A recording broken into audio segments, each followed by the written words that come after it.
Bonjour, ici David, toujours en direct de Nouvelle-Zélande. Et aujourd'hui, j'aimerais qu'on parle d'un sujet un petit peu spécial, un petit peu inhabituel, entre guillemets pour moi. En tout cas, c'est un sujet dont je n'ai pas l'habitude de parler sur YouTube, ou en tout cas d'aborder ce sujet, entre guillemets, au grand public. C'est un sujet, effectivement, que j'aborde avec mes clients consulting individuels ou avec mes clients consulting de groupe, parce que c'est un sujet qui est fondamental. Tu sais, moi, j'ai mon entreprise qui s'appelle Kaizen Attitude, parce que je crois que la réussite, elle provient de deux grands piliers. Le premier pilier, c'est bien évidemment la méthodologie, c'est le Kaizen. Le Kaizen, ça signifie amélioration continue. Pour pouvoir avoir de la réussite, il faut avoir une méthode, il faut avoir les systèmes sur lesquels on peut s'appuyer pour développer une activité lucrative et passionnante. Donc le Kaizen, le premier pilier, c'est la méthodologie. Mais ça ne fonctionne pas si on n'associe pas à ça un deuxième pilier qui, à mon sens, est l'attitude. L'attitude, c'est l'état d'esprit. Parce que quelqu'un qui a la bonne méthodologie, les bons systèmes, les bonnes stratégies, mais qui n'a pas le bon état d'esprit, ce qu'on appelle également le bon mindset, la bonne façon de voir les choses en termes de réussite, en termes de comment je gère la peur de l'échec, comment je gère la critique, comment je gère la peur de ce que peuvent penser les autres lorsque je veux lancer une nouvelle idée, eh bien, ça ne marchera pas. En fait, les deux sont indissociables. Si j'ai la méthode, mais pas l'état d'esprit, ça ne marchera pas. Si j'ai un super état d'esprit, j'ai un développement personnel très abouti, mais j'ai pas la méthode, ça ne marchera pas non plus. Pour que ça fonctionne, il faut allier les deux. Il faut avoir la méthode d'un côté et l'état d'esprit de l'autre. Ça, je me rends compte effectivement que c'est un sujet fondamental pour la majorité des entrepreneurs, puisque, encore une fois, que ce soit en consulting individuel ou dans le consulting de groupe, j'ai pendant plus d'1 an avant de partir autour du monde, j'ai animé ce que j'appelle le cercle d'implémentation Kaizen webinaire. C'est un accompagnement de groupe où, une fois toutes les 2 semaines en direct, j'accompagnais des entrepreneurs, un maximum de 40 entrepreneurs, pour avoir un maximum de personnalisation et de pouvoir vraiment répondre à leurs questions.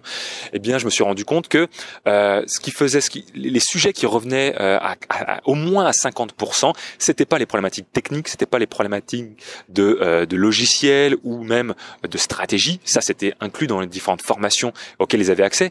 Les sujets surtout qu'on abordait pour lever les blocages et leur permettre de passer à l'étape d'après, c'était des sujets de psychologie, entre guillemets, des sujets d'état d'esprit, des sujets de peur, de lever des petits grains de sable qui venaient enrayer la machine. Parce que oui, mais attends, mais David, si je propose tel prix, comment les gens vont le prendre? Ou alors, ouais, mais si je lance un groupe pilote, comment ça va se passer si? Oui, mais alors attends, je peux pas dire ça dans mon webinaire parce que si je dis ça, ils vont penser quoi les gens? Il y a plein finalement de choses qui font que les rouages se bloquent généralement non pas par des grosses découvertes, punaise, c'est l'idée du siècle, ça y est, j'ai une super idée. Non, quand on est bloqué dans quelque chose, la plupart du temps, c'est qu'on a une peur qui nous empêche d'oser faire les choses. Je sais qu'il y a beaucoup d'entrepreneurs qui ne sont à un pas finalement de se lancer ou un pas d'avoir potentiellement du succès. Ce pas, c'est d'oser. Il y a plein d'entrepreneurs qui disent, ok, je sais, je veux lancer un groupe pilote, j'ai mathématiques, j'ai ci, j'ai ça, mais pourquoi ils le font pas? Parce qu'ils n'osent pas. Ils ont quelque part une peur, peut-être une peur que ça ne marche pas, une peur que les gens ne soient pas au rendez-vous, une peur que les gens les critiquent, une peur que leur entourage voit ça d'un mauvais œil ou qu'ils se disent mais attends, mais t'es fou, pourquoi tu fais ça? Mais te lancer sur Internet, mais qu'est-ce que c'est que cette idée? Accompagner des gens en direct par webinaire, mais ça marchera jamais. Bref, si il y a un blocage, la plupart du temps, c'est par rapport à une peur. Et généralement, quand on est entrepreneur, il y a 3 grands types de peur. C'est la peur du manque, c'est-à-dire la peur du manque d'argent. Si ça ne marche pas, si les clients sont pas au rendez-vous, ce genre de choses. C'est la peur du rejet. C'est-à-dire, oui, mais si j'ai des critiques sur YouTube, par exemple, si dans mon webinaire, des gens disent que ce que je dis, c'est pas bien, si je reçois des messages par email parce que j'envoie un email par jour et que c'est trop, est-ce qu'il y a des gens qui vont pas me dire, David, arrête de me saouler. Bref, ça, c'est la peur du rejet. Et il y a aussi la peur du regard des autres qui est très liée à cette peur du rejet, mais plus au niveau des proches. Si les amis ne sont pas d'accord avec nous, si nos proches nous disent, mais attends, mais t'es un petit peu fou, mais c'est ton sujet, ça va pas marcher. Bref, finalement, il y a ces peurs qui font que, même si on sait ce que l'on devrait faire, on n'ose pas le faire.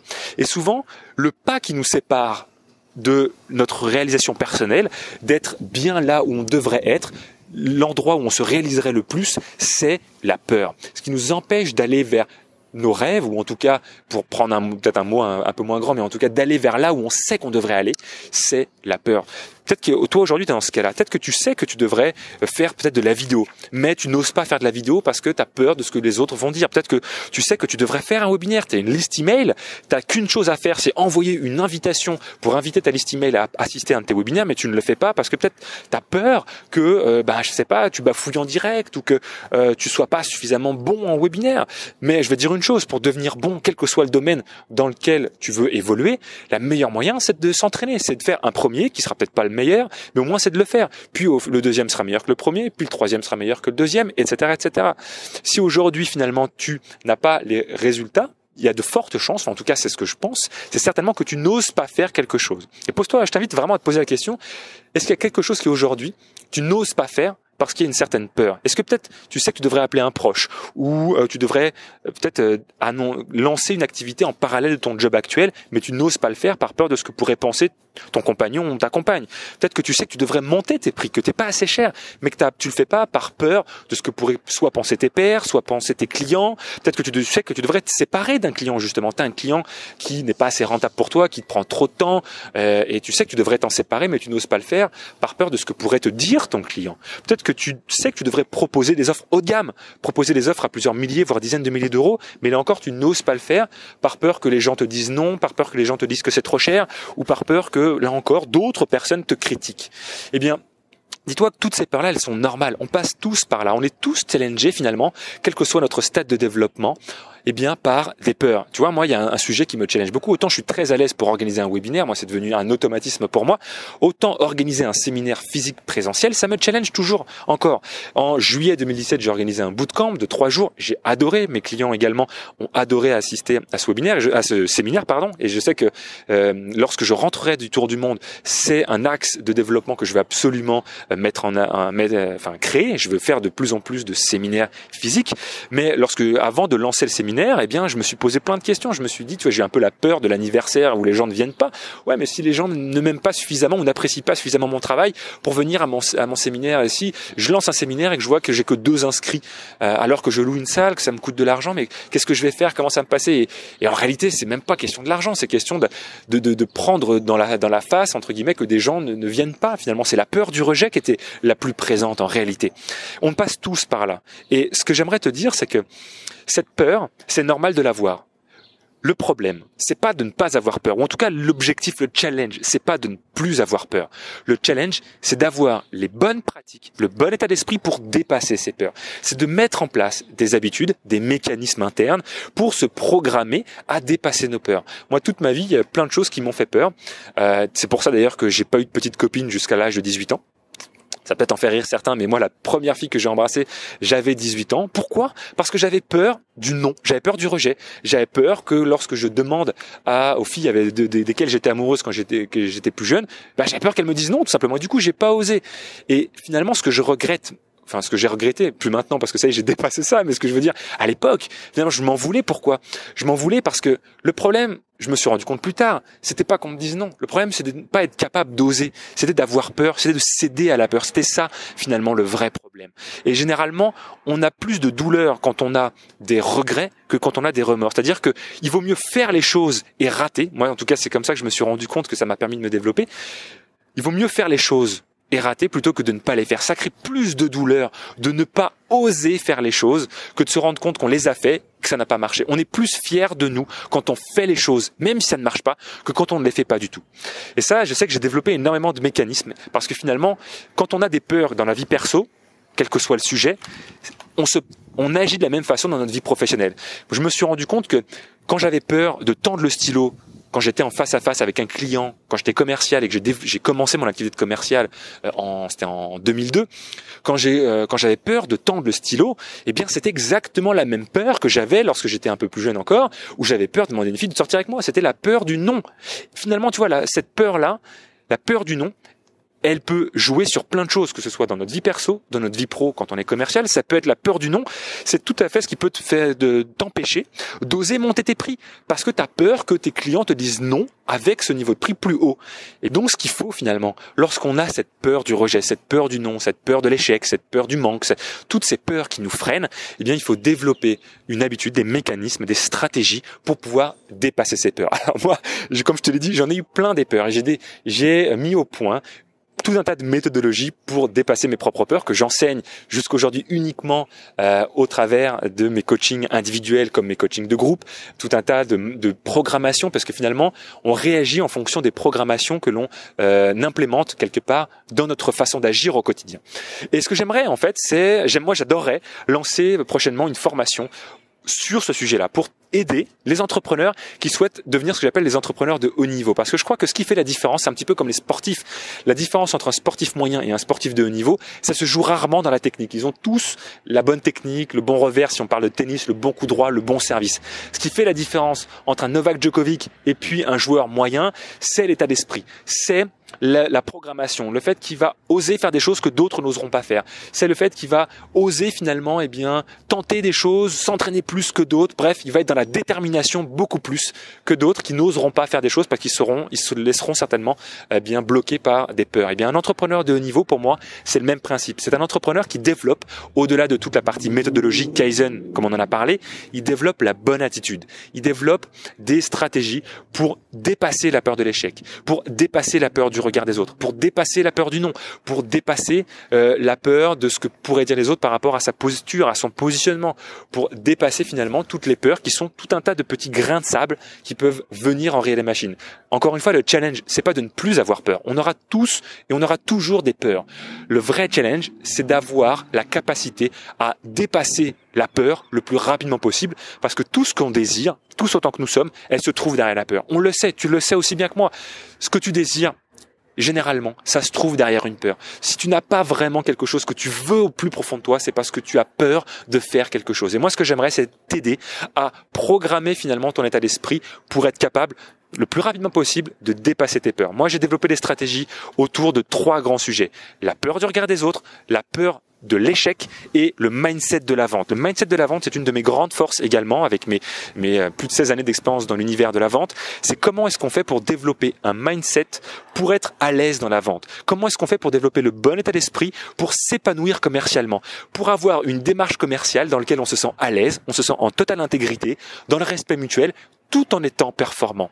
Voilà, ça c'est des choses que j'aimerais te partager, mais je ne sais pas si c'est un sujet qui t'intéresse. Et ce que j'aimerais, c'est que tu me le dises. J'ai préparé sous la vidéo un lien vers un formulaire survey manqué, vers un formulaire dans lequel je te demande est-ce que le sujet de l'état d'esprit, de l'entrepreneur de niveau t'intéresse. Et j'aimerais que tu me dises oui ou non. Si ça t'intéresse, s'il te plaît, dis-le moi. Et si ça ne t'intéresse pas, s'il te plaît, dis-le moi aussi. J'ai besoin de savoir si oui ou non, ça ne t'intéresse pas. Parce que ça me permettra de savoir comme ça si je prends du temps pour développer de nouveaux contenus sur la chaîne YouTube autour de ça, et ça me permettra de savoir également si ça vaut le coup que je prépare une formation, que je modélise tout ce que j'enseigne aujourd'hui en accompagnement individuel comme en accompagnement de groupe. Est-ce que ça vaut le coup que je le formalise et que je le modélise dans une formation en ligne pour aider les personnes qui me suivent sur ce sujet-là. Moi, c'est un sujet qui me passionne depuis des années, sur lequel je travaille encore aujourd'hui, parce que encore une fois, on a tous des peurs, quel que soit le stade d'avancement de notre entreprise, on aura des peurs, et notre objectif, c'est de les challenger, parce que finalement, il n'y a rien de pire que de sentir qu'on a un potentiel que l'on n'exploite pas parce qu'on a peur de faire quelque chose. Il n'y a rien de pire de se dire « je pourrais obtenir ça si seulement j'osais le faire ». Tu sais, mon slogan, c'est « oser être se réaliser ». Parce que je crois que pour se réaliser, il faut oser et il faut être soi-même. Et pour être soi-même, il faut déjà oser être soi-même. Il faut oser affirmer ce que l'on pense malgré ce que les autres peuvent dire. Il faut oser faire des choses que d'autres ne feront pas. Il faut oser tenter sa chance alors qu'il y a un risque. Comment est-ce qu'on fait pour gérer ça? Comment est-ce qu'on fait pour dépasser cette peur de l'échec? Comment est-ce qu'on fait pour dépasser finalement la peur du non, la peur du regard des autres, la peur du rejet? Bref, encore une fois, si c'est un sujet qui t'intéresse, tu aimerais que je puisse aborder un petit peu plus en profondeur ces sujets-là, s'il te plaît, réponds au sondage. Il y a 2 questions. Encore une fois, c'est de me dire oui ou non. Et dans la deuxième question, c'est de me dire justement peut-être un petit peu plus concrètement, c'est quoi les blocages? C'est quoi les obstacles qui te freinent aujourd'hui? Qu'est-ce qui t'empêche d'oser? Qu'est-ce qui t'empêche d'être toi-même? Qu'est-ce qui t'empêche d'oser peut-être faire ta vidéo? Qu'est-ce qui t'empêche d'oser envoyer plus d'emails à ta liste? Qu'est-ce qui t'empêche de lancer une activité complémentaire à ton job actuel? Ou qu'est-ce qui t'empêche d'augmenter tes prix? Tu as déjà un business à 6 chiffres, c'est génial, tu veux passer au stade d'après. Qu'est-ce qui t'empêche de lancer un mastermind, de lancer une offre haut de gamme? Qu'est-ce qui t'empêche, si tu sais que tu devrais faire un séminaire parce que tu as envie de ça mais t'oses pas le faire? Pourquoi? De quoi tu as peur?